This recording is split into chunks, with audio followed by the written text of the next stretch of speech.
Bismillahirrahmanirrahim. Assalamualaikum warahmatullahi wabarakatuh. Apa kabar kalian?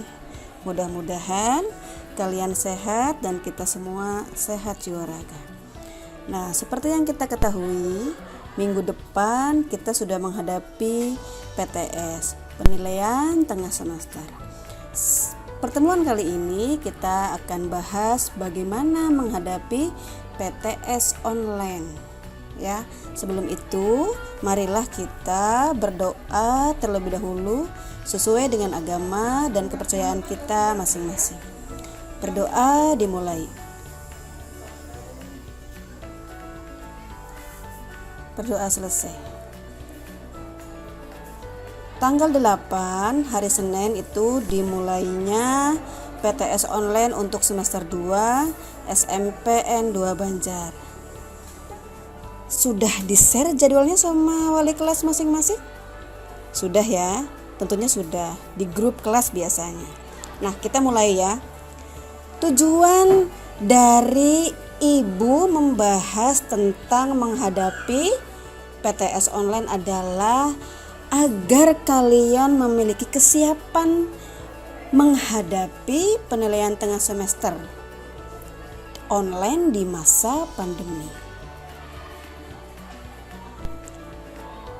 Seperti yang kita alami bersama, situasi pandemi ini menyebabkan aktivitas di luar rumah menjadi dibatasi.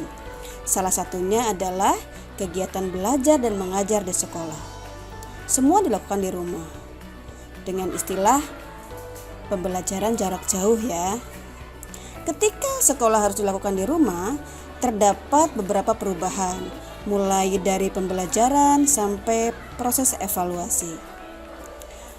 Proses evaluasi seperti yang kita ketahui ada ulangan harian, penilaian tengah semester, dan penilaian akhir semester.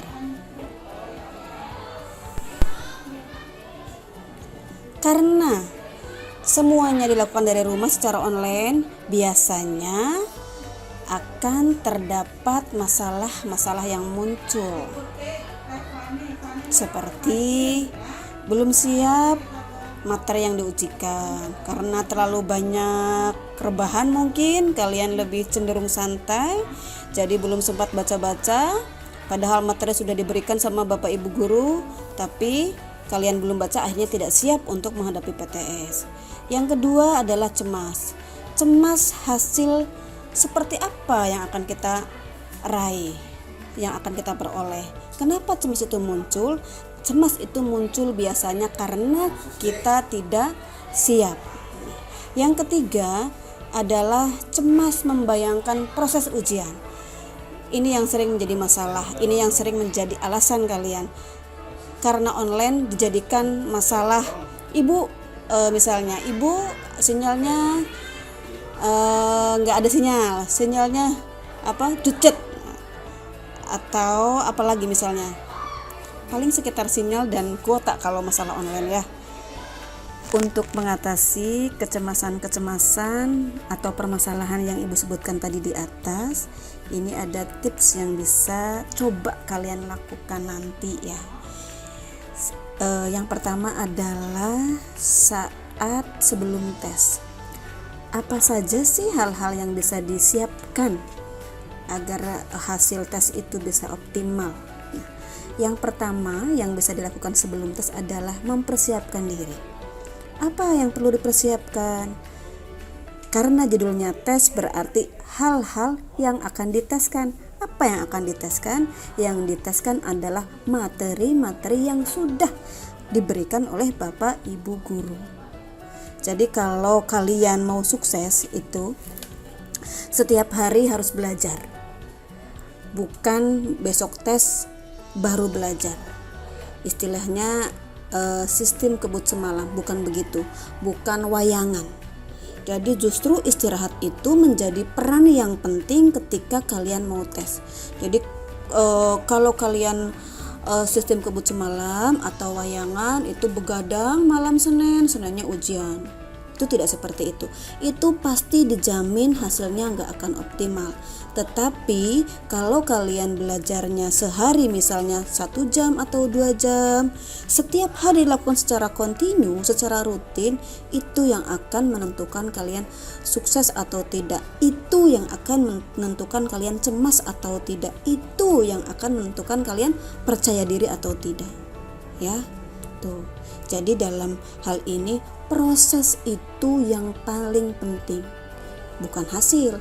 Kalau prosesnya bagus, hasilnya insya Allah bagus. Biasanya kalian kan sudah melakukan ulangan harian, sudah melakukan kuis. Itu bisa dijadikan barometer buat kalian. Oh, mungkin ini yang bisa keluar, ini mungkin soal seperti ini yang keluar nanti. Kamu bisa dijadikan itu sebagai kisi-kisi buat ujian nanti.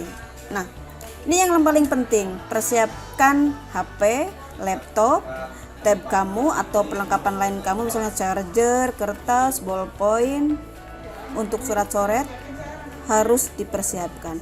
Siapa tahu nanti akan dibutuhkan dalam menghitung-hitung, ya. Kalau HP, laptop itu harus, karena itu perkakasnya untuk PTS online ini. Lalu jika kalian sudah merasa yakin dengan persiapan diri kalian yang sudah matang, maka insya Allah akan keluar percaya diri kalian. Yang kedua adalah istirahat yang cukup dan makanan yang bergizi. Seperti tadi yang Ibu sebutkan, jadi untuk ujian itu kita perlu istirahat yang cukup.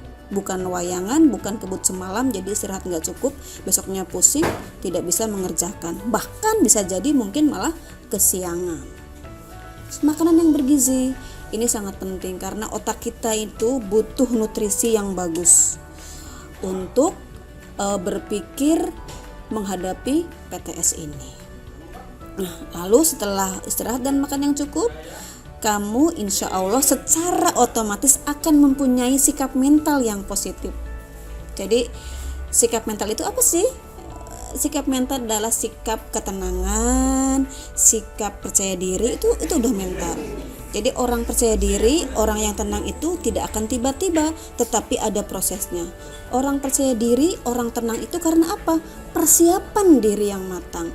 Karena apa? Makanan yang cukup dan bergizi, istirahat yang cukup pun. Itu jadi turunan dari mempersiapkan diri itu akan mendapat sikap mental yang positif. Nah, itu adalah persiapan yang dilakukan sebelum tes. Nah, persiapan pada saat tes apa? Apa saja yang akan bisa kita lakukan? Yang pertama tentu apa? Berdoa. Berdoa itu senjata yang tiada tanding. Doa itu mempunyai kekuatan yang luar biasa. Tentunya berdoa dan berusaha ya. Nah, setelah kalian berusaha, kan tadi ada berusaha, ada belajar, itu adalah usaha kalian. Nah, sekarang berdoa. Terus apalagi? Membaca secara hati-hati. Ini yang sering kalian lewatkan, ya. Membaca petunjuk kalian sering lewatkan, ya. Bahkan mengisi identitas pun kalian masih salah. Tanggal lahir ditulis tanggal saat tes. Makanya hati-hati, pelan-pelan, santai aja. Ya, karena petunjuk nama itu apa nama? Nama itu apa? Nama itu adalah alamat ya. Jadi hasil kamu 1000, 100 nilai kamu, tapi namamu nggak betul, mau dikirimkan kemana nilai kamu? Nah itu, jadi nama kamu dulu. Nilai kamu 80, ada alamatnya jelas, kirimkan ke alamat kamu, kirimkan ke nama kamu. Jadi nama harus jelas. Baca hati-hati. Yang kedua, biasanya setiap ujian itu pasti ada petunjuk. Di checklist kah, di buledan atau di kumaha, itu pasti ada petunjuknya. Kamu juga harus hati-hati betul ya, jangan sampai salah. Fokus pada ujian. Ini terutama yang laptopnya nyala sama HP-nya nyala. Laptopnya nyala tapi online, itu ada yang kayak gitu ya. Jadi kalau di laptop aja. Jangan kamu browsing, googling, cari jawaban, jangan. Itu namanya kamu bukan manusia yang beriman, bukan. Kalau kamu sudah mempersiapkan diri dengan betul, ngapain nyontek? Serahkan. Saatnya ujian ya. jangan cari jawaban. Jadi kalau pakai laptop aja yang nyala, jangan HP-nya nyala, laptopnya nyala, kamu googling, kamu bahkan WA-an mungkin, jangan. Itu perbuatan yang tidak terpuji. Nah, ini melihat jam, jadi kamu harus tahu waktunya berapa menit nih untuk ujian ini. Nah, 90 menit, kamu bisa hitung. Kerjakan yang mudah dulu, baru yang sulit. Setelah itu semua dilakukan, insya Allah nanti akan keluar pikiran yang positif. Alhamdulillah, tentunya sudah selesai mengujikan dan berdoa sama Allah. Berdoa lagi, ya, sebelum kita berdoa dan sesudah berdoa lagi. Itu. Tadi sudah dibahas panjang lebar. Kalau kalian tidak paham bisa menanyakan ya, jangan ragu, jangan bimbang, jangan segan. Silahkan langsung chat di WA Ibu atau langsung di DM di IG Ibu. Nah, kalau persiapan sudah dilakukan, ujian sudah dilakukan, apalagi yang mesti kita lakukan? Yang terakhir, yang paling penting. Nah, ini harus menjadi kebiasaan baru. Sementara ini kita kan tidak pernah ya memberikan hadiah buat diri kita sendiri. Kita mikirnya hadiah buat orang lain. Nah, ternyata mulai sekarang ya, setelah kalian melakukan pekerjaan dengan bagus, setelah menyelesaikan ujian, kita saatnya memberikan apresiasi, memberikan hadiah buat diri kita sendiri. Dalam bentuk apa? Dalam bentuk semampu kita, misalnya beli jajan, makan bareng sama teman, sama sahabat setelah ujian. Kenapa sih harus beri hadiah buat diri kita? Karena kita adalah manusia yang berharga, ya. Berharga, kita bisa mengerjakan tugas dengan baik, menjadi manusia yang terus baik sampai hasil kita pun akan menjadi baik. Nah, mudah-mudahan kalian paham sampai sini, dan yang penting kalian lakukan, do it, kerjakan. Insya Allah hasilnya bagus. Untuk pertemuan kali ini Ibu cukupkan sekian. Terima kasih atas perhatian kalian. Jangan lupa ingatkan sama diri kita kalau kita ini manusia yang berharga, yang bisa melakukan dengan baik tanpa curang, ya, tanpa curang. Kerjakan semaksimal mungkin. Terima kasih. Assalamualaikum warahmatullahi wabarakatuh.